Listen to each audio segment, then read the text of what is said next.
Hey everyone, welcome back to Crypto Cash. Thank you so much again for joining me here. I hope you're having a fantastic day. Let's take a quick look here once more at XRP, see what's going on.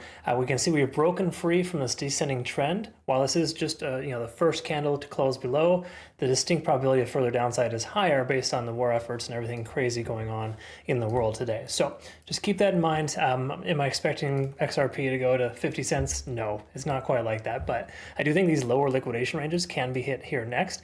We've got 207 to 211 as that local area of liquidation. Don't forget to hit the like button, folks. Let's take a quick look here as well at the macro liquidation.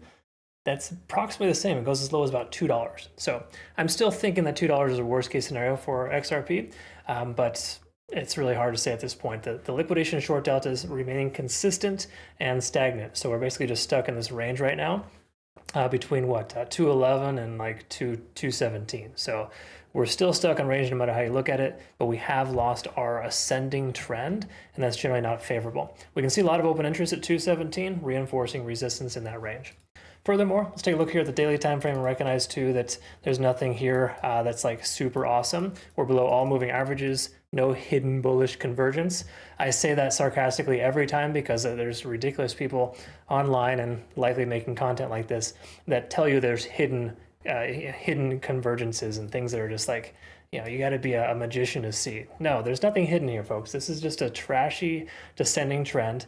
Bitcoin's underperforming and XRP's moving with it. That's just kind of the way it is.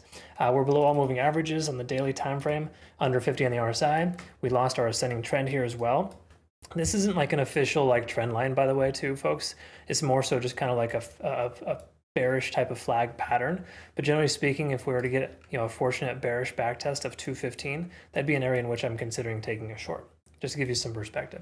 Once more, you can only retest lower support ranges so long before the break and the floodwaters open. I don't think it's going to be a monumental short. Once more, if you take a look here at liquidation, there's a lot of liquidation as low as 207, so that may be the local bottom. Okay, so once those liquidation levels are hit, the price will commonly reverse itself. A lot of this hinges on Bitcoin and, of course, money flowing away from Bitcoin and essentially just reflecting higher Bitcoin dominance percentages. So this is not a good sign here for longs, folks. Just be very careful if you're going to consider a long. Wait for those lower liquidation ranges to be swept first. That's the concept. All right, that's all we got here. Thanks again so much for watching. We'll look forward to seeing the next one. Appreciate you. We'll see you soon.